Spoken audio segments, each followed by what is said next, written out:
Hello guys! Good morning! Kararating ko lang pala ngayon sa company namin at naalala ko, White Day pala ngayon!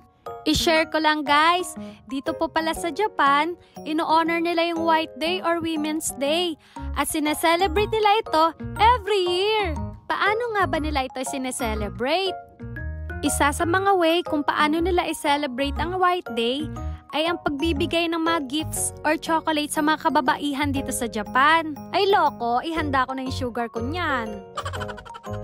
Kung napanood nyo po yung last vlog ko about Valentine's Day dito sa Japan, na kung saan babae ang mga nagbibigay ng gifts or chocolate sa mga kalalakihan.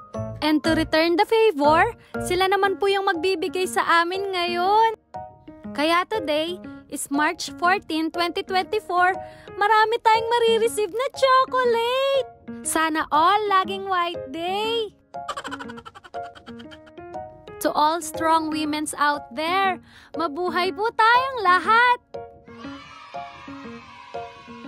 Hanggang dito na lang pala guys. See you sa next vlog ko. Don't forget to like and follow guys ha. Bye-bye!